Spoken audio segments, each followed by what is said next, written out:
So today I'm going to do a review of OBSIDIO, and I guess it's more like a book talk because I have a ton of spoilery thoughts that I need to share with you. Okay, but a bit of my non-spoilery thoughts first. I love this book so much. I think that this is my favorite one of the series. It was fantastic. The first one was incredibly cool. The second one, Gemina, blew my mind away, and this one destroyed me completely. I cried so much. This book gave me all the feels. If you don't know anything about the Illuminae Files, it's the sci-fi collection, and it's incredibly cool because of the unique format that it has. It's like a mix between emails and messages and video footage and drawings and a bunch of cool stuff, so it's incredibly unique and super fun. But that's not the best part about these books. The characters are amazing and the plot is so freaking cool. This is one of the best series that I ever read, and I highly recommend it. And I don't know what else to say without spoiling the book, so I guess if you haven't read the book, you should leave now because I'm going into more spoilery thoughts. Okay, bye. Oh my god, I love this book so much. I'm going to try not to be all over the place, but that's not going to happen. This book was such an emotional roller coaster. In Gemina, you thought that everyone was going to die, but in this one, you actually thought that they were dead and they were going to die. And in this one, I did believe that. And oh my god, my little heart wasn't prepared for this precious baby. And even in the first few pages, I was already blown away. Like, I don't know if I was the only one that didn't realize that Carenza still had survivors. Oh my god, what? And Asha?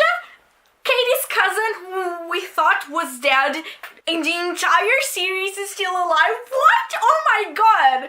I did not expect that. And we also meet Reese, and he wasn't my favorite character, nor was Asha, but I think that it was because we didn't have as much time with them as we had with the other characters, because this book didn't only focus on Asha's and Reese's story, but also with the other characters that we already knew and loved. So I wasn't so invested in their stories, and also their story wasn't my favorite thing, but I still like them. We need to talk about Ben fucking Gaver. Oh my god, I hate that dude so much. I know that he kind of had a redemption arc, but it was so annoying. It was annoying in the other book because Anna was saving everyone and he was being all douchebag and useless. But in this one, first of all, he starts being really disrespectful to Captain Bolt and not wanting to collaborate and saying that it isn't his business and he doesn't want to be in this war. Oh, sweetie, no one does. You don't really have a choice, so stop whining about it. And treating our dear main characters like children when they did way more than he did and way more competent than he. Oh, I hate this guy so much. And obviously, this douchebag managed to kill the captain and have this riot. But more on that later. But we also need to talk about the friendships in these novels.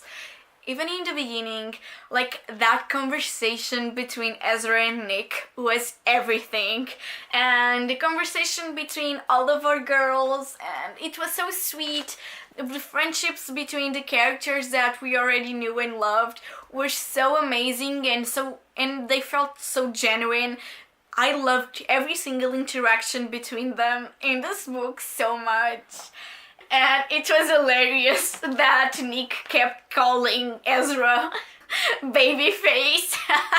But we also had Aiden, and Oh my god, when I started realizing what Aiden was going to do, he was clearly going to kill everyone for like the bajillion time. Why? Oh my god. Like the second that he or she started talking, oh my god, and why do we have to do this? 2,000 people died, and obviously that led to the riot, and the stupid riot was so upsetting, but luckily we had our amazing character, and Anna was the badass bitch that she is. She's a fucking ninja.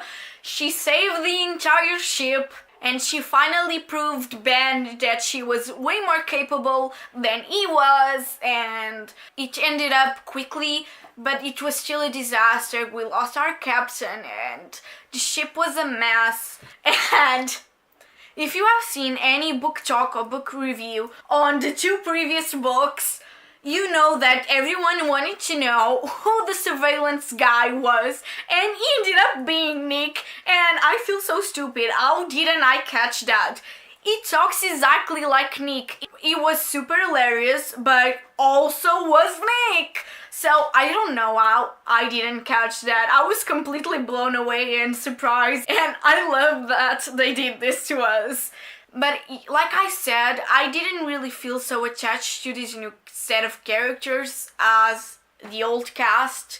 Like, I'm not only talking about Asha and Reese, I'm talking about these rebels, and their whole plot wasn't so interested to me as what was happening on the ship, but I have an exception. And obviously I'm talking about Katya, the cleverest mouse, and she was adorable, so cute. Oh my god, I love that girl so much. But when I said that the plot wasn't so interesting, it really started working with me when we thought that Reese had betrayed Asha. Oh my god, I really did believe that he had betrayed her, but luckily he didn't, and that all ended up being so that Ella could put a virus on the computers on Magillion. I don't really know how to pronounce this. But yeah, like, the last part of the book was so freaking action-packed. I was in the edge of my seat for like the final 300 pages, and I couldn't stop reading. I honestly thought that everyone was going to die. I didn't quite believe that Ezra and Nick had died when the cameras of their spaceship went out, because we know in these books that if we don't see a body, they are not dead. But they survived, all because of the stupid parachute that Nick had with him. I love that part. But Katie was really going to kill herself so the other people could survive. Oh my god, I was crying so much in that part. And we still had Anna being the freaking ninja that she is, fighting in that station. She's so cool. She's my favorite character. But in the end, when Asha is still looking for Katya, and we see her running in the middle of the freaking battlefield, and she gets shot, and I'm a mess, and everything stops for that little children, and the soldiers give up because they are also human.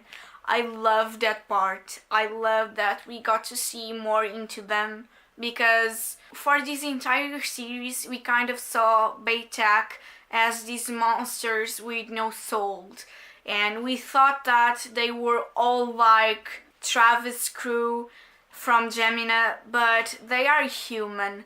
They have families. They didn't choose this. They didn't know what they were going into. They kept thinking that these people were just criminals, that they were doing their duty, and they having these jokes. Even with Christy, he dies to save a kitty. It was just something else. I love that we got to see the other side of these soldiers. But yeah, I really thought that it was impossible that all of our characters survived. But they did, and I'm so grateful. But yeah, we get to the trial and all of our characters are there, and we finally get an explanation how they escaped and where were they hiding, and they win the case and they get the justice that they deserve. And I loved it, and in the end they are all in the restaurant that they talked in the middle of the book, celebrating, and the 7 of them are together and finally happy even after what they went through. And this final page killed me. It was so beautiful. Like, all of Marie Lou's drawings were fantastic. It was probably my favorite part of the book. Oh, the only thing that I haven't talked about is that Aiden loved Katie. It was so freaking weird. Okay, I just needed to say that. But yeah, I guess this completes this video. I'm sorry that it was a mess, but I still don't know how to process all of this information. I'm just in love with this book. I'm actually already rereading it because I'm obsessed. But yeah, if you did end up enjoying this video, please give me a thumbs up. You can also check out my previous videos, and I hope that you can stick around with me, so please subscribe. Bye!